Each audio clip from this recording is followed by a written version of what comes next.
Hey everyone, and welcome back to the Age of Bison YouTube channel. I'm General Spades, casting a game in the Sunbros internal 1v1 tournament. I am here with Dunamai. How are you doing? Fantastic. And this is game number 3 between Tio and LFS in the losers semifinal game or games, loser semifinal series. We've got LFS playing China, who is currently undefeated in the tournament, and Tio playing USA on the map Mongolia, which, if you are not familiar with how the series has gone so far and the rules of said tournament, I am about to spoil and update you, so either skip or don't. It's up to you.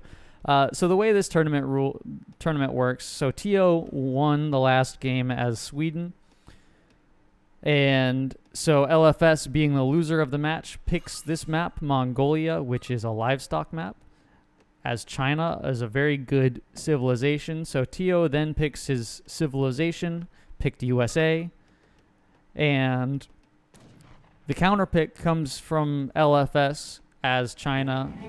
China obviously very powerful after the most recent rework in February, I want to say. February or March, I'm not sure.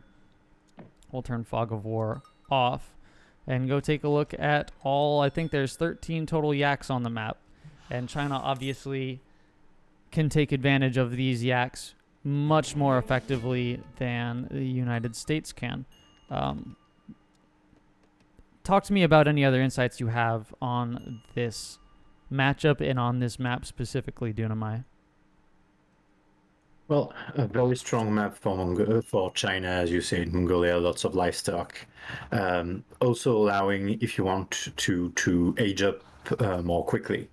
So that's also something that China really appreciate, because one of the weaknesses of China is a slow age up. So you could see H2 play from China, but you might as well also expect the even a naked FF, because you have so much more food and you only have to gather a bit of coin and get your 700. You even have like good coin treasure, and you do start with 100 coins, so you don't even have to gather that much to go into Fortress Age. So really, whatever you want to do with China, you can do it better on Mongolia. So really good map for China. You know, I would go so far as to say this isn't really a counter pick as much as it is a map pick, a map and Civ combo pick for China, who is sitting on 6 yaks right now. And we'll take a look at their decks here. So has sent Northern Refugees with 2 villages up, which is pretty bog standard for China at this current point in time. I would expect to see T export here fairly soon. Double-faced armor in the deck, intervention in the deck, which is interesting. And beyond that, I'm not sure there's much else of note about this Chinese deck, Dunamai. No, this is the standard Chinese FF deck, so we definitely will. We can expect at least to see FF play from China. So we'll hop over to Tio, who is now aging up. We saw him play USA in game 1 against the Ottoman play from LFS, in which LFS kind of handedly, overwhelmingly took the series, or took the opening game with Spahi and like a semi-fast industrial play. So we'll see what Tio does to counterpick that. We'll take a look at his deck. It's the same deck that he used in game 1. So he's going to send French immigrants, followed by capitalism, and we will see what happens from there. Aging again with Virginia, which is what he did in game 1. So very standard stuff for Tio. Fully expect to see Minutemen and regulars, as this seems to be his classic build order. LFS probably seeing this and figuring out how he wants to counter, aging up with the Summer Palace. Very standard. Again, we'll turn Fog of War on. And pretty good scouting from both players so far, getting the whole map. Let's see if we can get a yak count. 7 yaks for LFS. Kind of a 4 small misplay. yaks for Tio. Go ahead. Kind of a small misplay. You see that LFS did not put all of the yaks onto the villages when they can fatten kind of faster. It's not that fast because they do get a penalty, but it's still better. If you look at another yak that was on the village, you can see that's 50 food that he lost per yak. That was not there. Yep, about to hit 200, and it's closer to 70, actually, 70 food per yak lost. So that's a significant amount of food, seeing as I think he only had maybe 1 or 2 yaks on villages, and he's got, that's Tio, sorry, he's got 7 total, so, you know, that's 500 nearly food that is missing from those yaks, and I think I saw Tio delete one of the yaks that he had already, so... all the yaks look like they've been picked up off the map. Yep, all the yaks have been picked up off the map. We'll see some little bit of a treasure battle here over 2 blind monks and 80 coin. It looks like Bruce Lee here is going to take these out with his 2 disciples. So that's 80 coin going in the way of LFS here. As we see Tio going to be taking this Mongol scout out with a couple of regulars and maybe some TC fire. We will see in just a moment. I'll hop back over to Tio's perspective here and see that he's got his 6 Minutemen, he's got his Mongol scout, and he's got this batch of regulars with another pop of Minutemen. So this, in very typical Tio USA fashion, is going to try and maybe find some treasures. There's this treasure down here. There's not this treasure down here anymore, but we may actually see a push straight in. Tio being a little bit more aggressive, knowing how well China can boom and wants to avoid the death ball spawning as fast as he can. Definitely, and we can blame him. I mean, it's really the smart thing to do, and really putting on some pressure, making sure to gather all the XP that this Chinese monk can give, and it works. I mean, sending General Assembly off of that, we can see idling even if the FF is already on the way, and even the pressure and the fear of being pushed by something is sometimes enough for a player to sleep up. So we'll see if that works. Tio going for the Siege of the Summer Palace.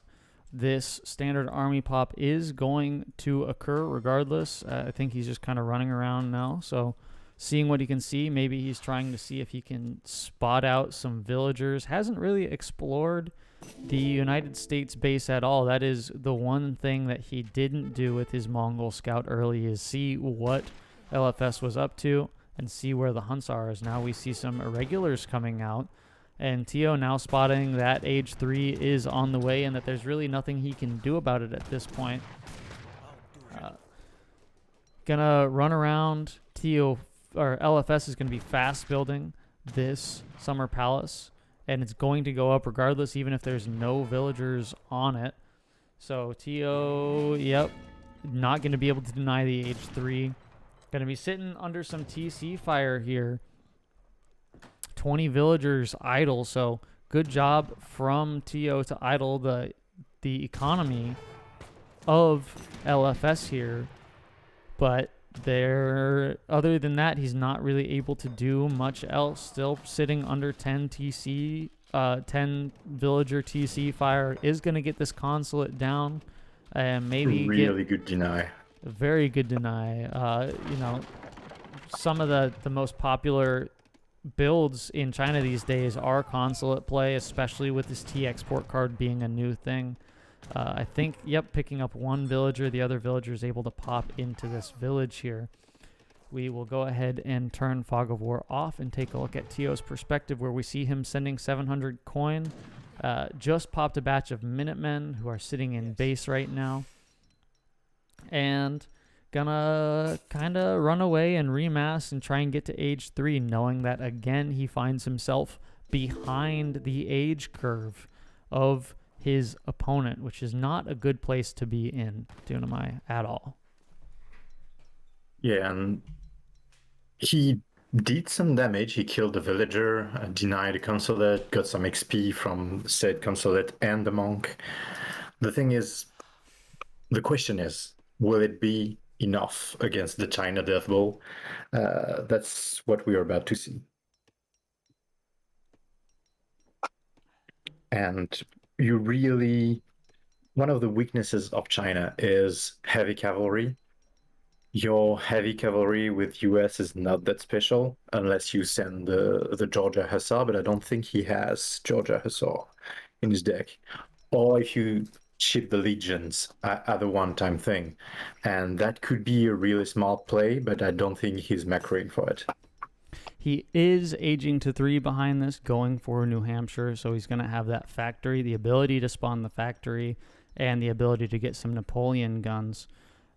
His villagers, we'll take a quick take a look at their villager count. USA on 25 and China on 23, so a little bit of a villager lead to TO here, but his villagers are unfortunately way out in the open, very susceptible to any raids coming in, which we will not see. Similarly, LFS is in the same boat with his vills way far away and susceptible to any raids.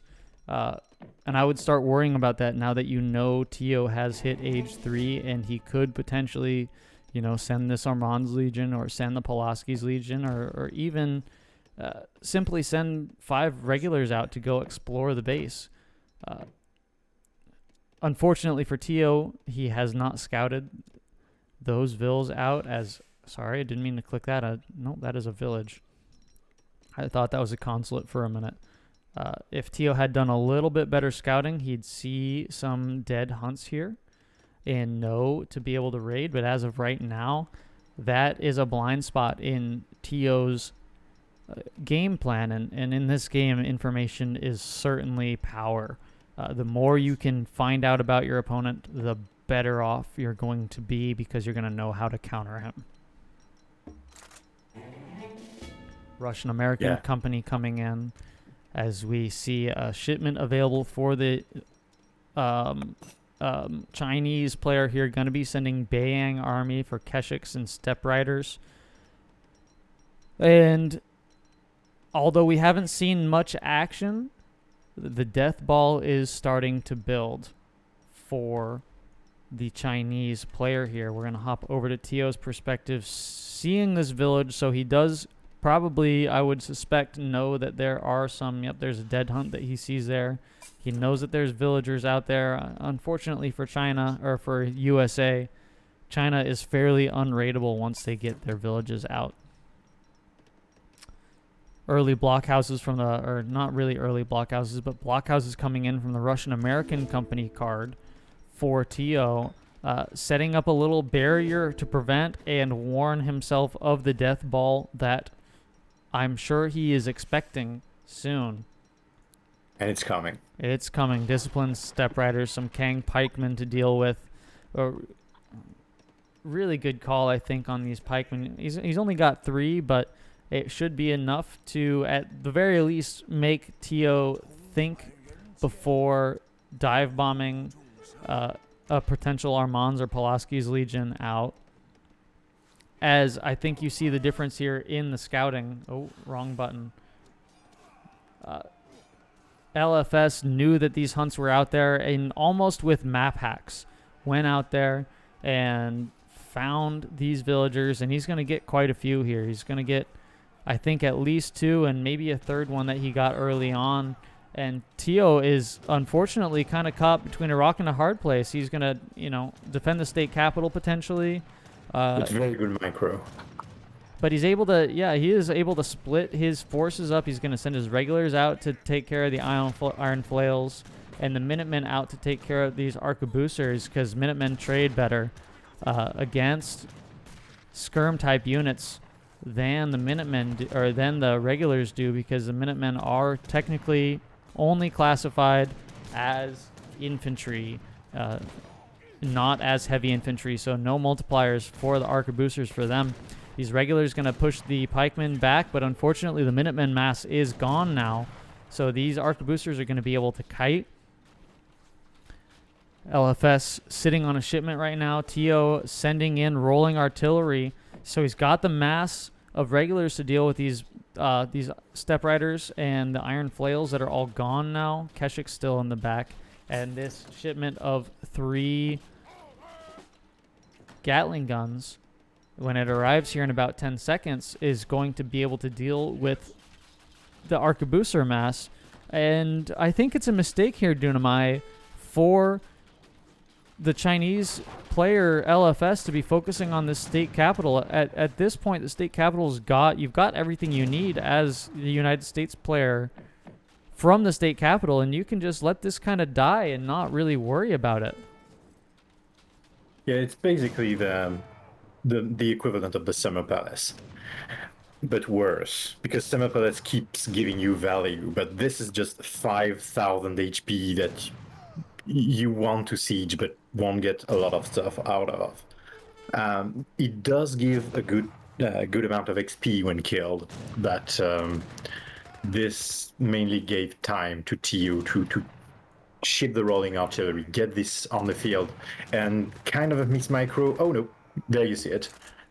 So going for this town center that's under construction, able to scare away the arquebusers with the Gatling guns, but here come the step riders. Let's see the micro here, able to scare away the step riders and actually picking off 2 of them, picking off the Mongol scout and a step rider with his artillery. But here is a death ball out of nowhere.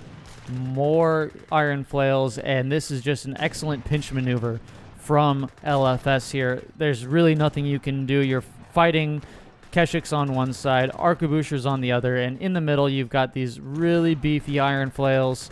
Down go the Minutemen, down go the Gatling guns. You've got 1 left. The regulars surprisingly able to hold their own, but this pinch maneuver is just, it's too much. The town center, the second town center does go down, but Tio's got 13 idle villagers right now, compared to only 4 idle villagers. So really excellent micro, excellent just strategizing from Tio, from LFS here. Now has another shipment to send behind territorial army combat, and there's really nothing stopping him from pushing in to the United States base right now. Instead, deciding to siege some houses, interestingly. I would expect, yeah, so you've got to get quite a few houses in order to pop the U.S. player here, who still has about half coin on this coin mine, has his factory up and running, sending in Pulaski's Legion now. Despite that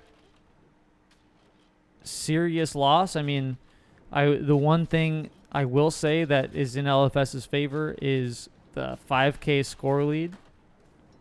We don't really see him. We got a little bit of a remass here.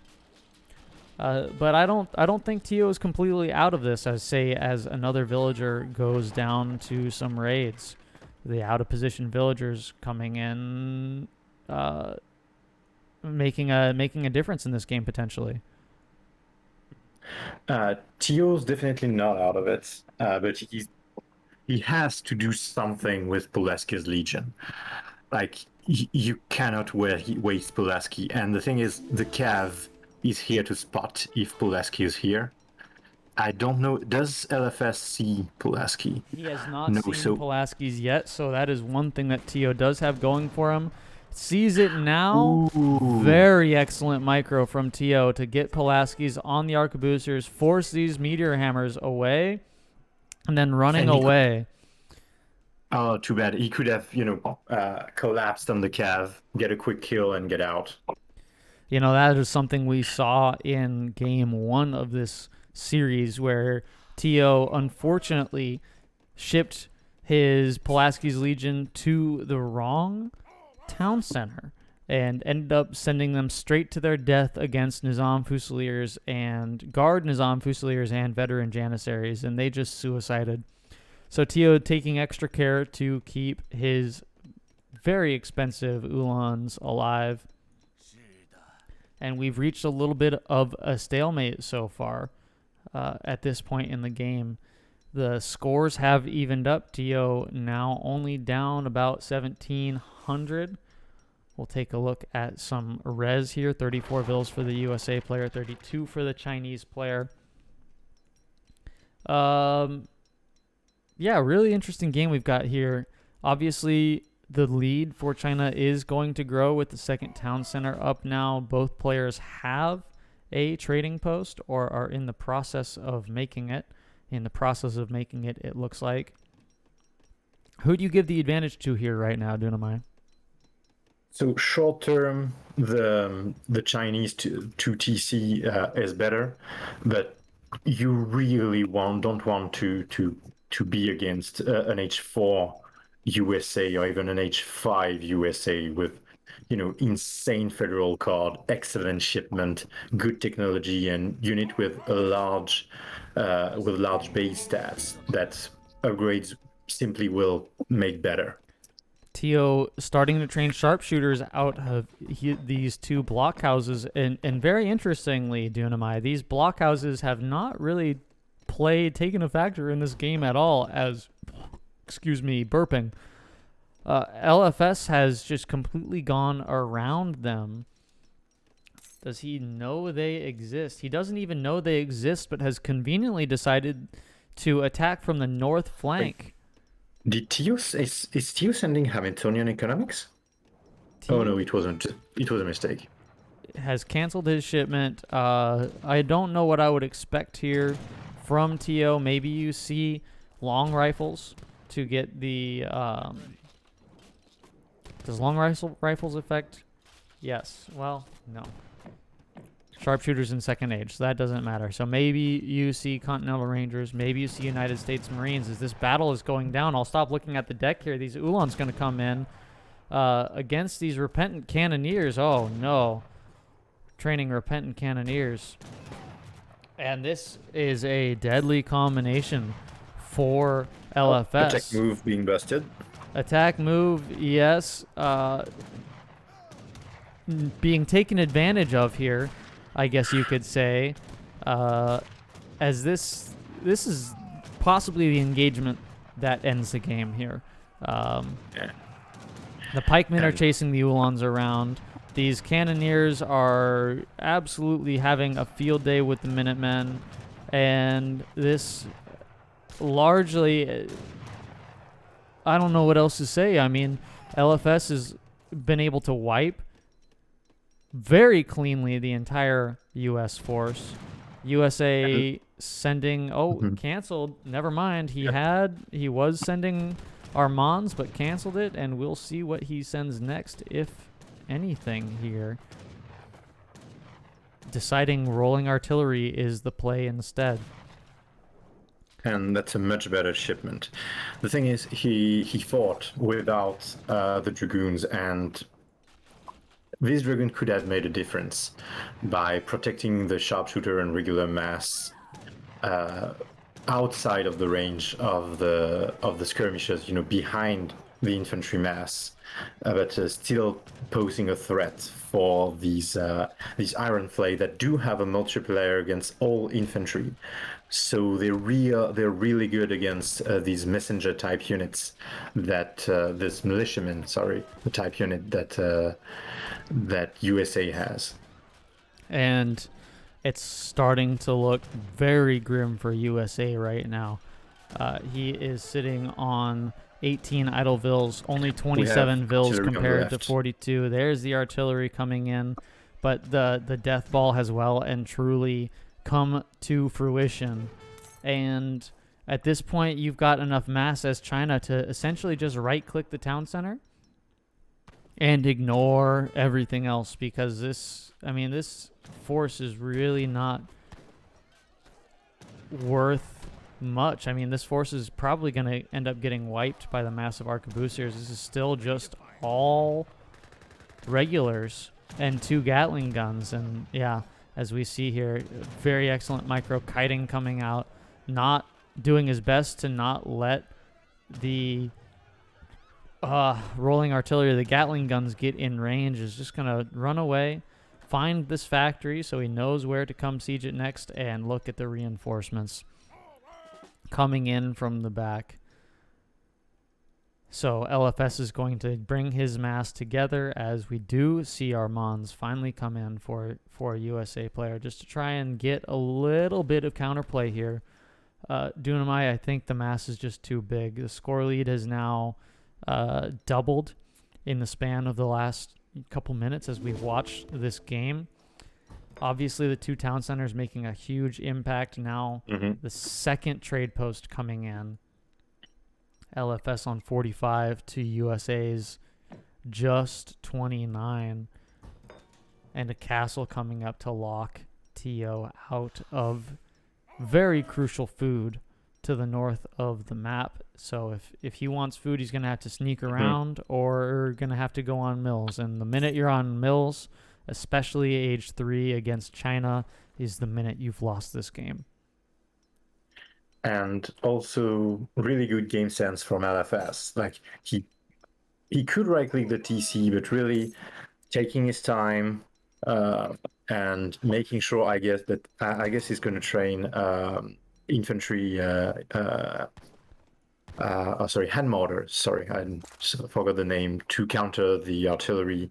Taking his time, making sure he has the best possible combination, and taking it from there. And like you said, as this engagement, I don't really have much to say over this because this is just going to end up being a right click. But taking a page out of TO's book from game 2 with that castle locking TO out of resources. And yeah, this is just a set and forget. You do your attack move and then you just let your army do the rest. You manage your eco, and sure enough, there is game 3 going to LFS. China remaining undefeated at this point in the tournament. I think they're 7 or 8-0. I'll have to take a look at the stats and get back to you. China undefeated so far. TO 1 game away from being eliminated from the tournament. LFS 1 game closer to the elimination finals, as we are in the elimination semifinals. TO unable now to play as the USA.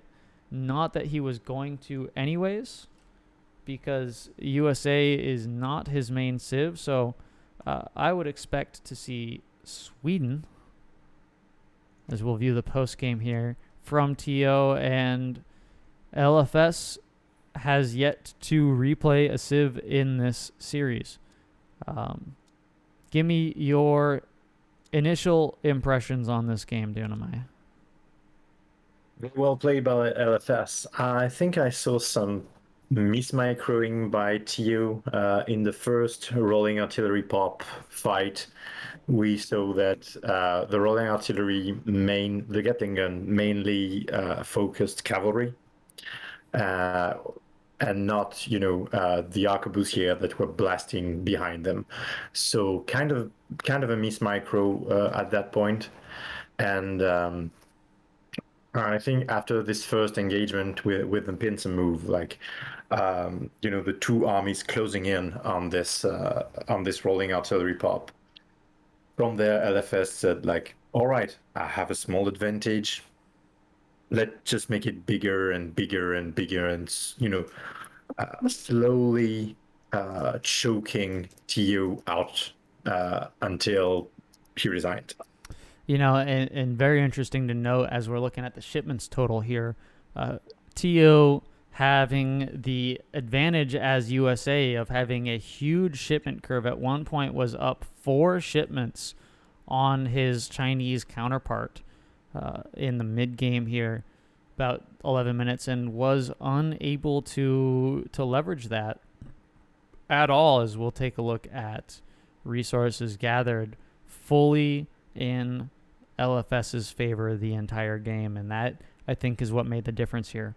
Would you agree? Yeah, do keep in mind that this four is actually three because you have Virginia plan giving you two, but it costs one. That's true. That's very true. Again, that is one of the most powerful cards in the game. Yeah, because it doesn't screw up with your XP curve because it doesn't make your next shipment more expensive. It just delays a shipment 40 seconds so you can get back-to-back shipments. Well played. Which is amazing. Yes. Well played to LFS. Well played to Tio. As mentioned, we are on match point. Game 4 is coming to your eyeballs very soon. If you like what you saw, like the video. If you want to see more, subscribe. If you want to join the next tournament, which is a 2v2 tournament actually, so bring your best friend. Join our Discord. Link is down in the description. Sign up for the 2v2 tournament. And we, we're just here to have a good time, play with some fun people, and we will see you very shortly in the next one.